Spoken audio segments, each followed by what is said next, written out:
Dam സംഭരണ ശേഷി ഉയർത്തുന്ന തീരുമാനത്തിലേക്ക് പോകുന്നു.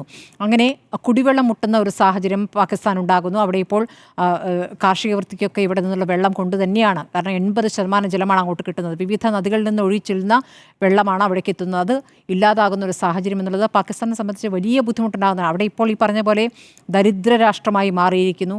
അവിടെ ആഭ്യന്തര കലഹങ്ങൾ ഉണ്ട്.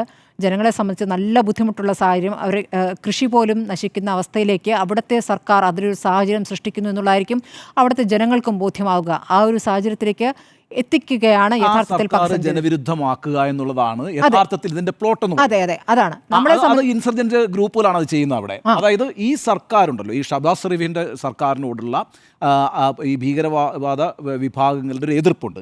ആ എതിർപ്പ് വെച്ചിട്ടാണ് അവർ ഈ പ്ലോട്ട് ആസൂത്രണം ചെയ്യുന്നത്. ഈ പ്ലോട്ട് ആസൂത്രണം ചെയ്യുമ്പോൾ വലിയൊരു സ്ട്രൈക്ക് ഇന്ത്യയുടെ ഭാഗത്തുനിന്നുണ്ടാകുന്നു. സ്വാഭാവികമായിട്ടും ഈ കുടിവെള്ളം അടക്കമുള്ള പ്രശ്നം, ഇലക്ട്രിസിറ്റി അടക്കമുള്ള പ്രശ്നം, കൃഷിക്ക് വെള്ളം കിട്ടാത്ത അവസ്ഥ, അവരുടെ കൃഷി നശിക്കുന്ന അവസ്ഥ, സ്വാഭാവികമായിട്ടും the government will become unpopular. അങ്ങനെ അൺപോപ്പുലർ ആക്കി ഡീത്രോൺ ചെയ്യുക എന്നുള്ളതാണ് ഈ പ്ലോട്ട് എന്ന് പറയുന്നത്. ശരി, ഷഹബാസ് ഷെരീഫിന് യഥാർത്ഥത്തിൽ ഇന്ത്യയുടെ ഒരു ആഭിമുഖ്യമൊക്കെ ഉള്ള പ്രധാനമന്ത്രിയാണെന്നാണ് മനസ്സിലാക്കുന്നത്. പക്ഷേ ഇപ്പോൾ സൈനിക മേധാവിയാണ് ഇപ്പോൾ എല്ലാ കാര്യങ്ങളും തീരുമാനിക്കുന്നത്. സൈനിക മേധാവി ഈ തരത്തിൽ അവിടെ ഒരു അധികാരം പിടിച്ചെടുക്കുക. യഥാർത്ഥത്തിൽ റാവൽപിണ്ടിയാണ് ഭരിക്കുന്നത്. ഭരണമേ ഇല്ല. പവർ സെന്റർ ഷിഫ്റ്റ് ചെയ്തു.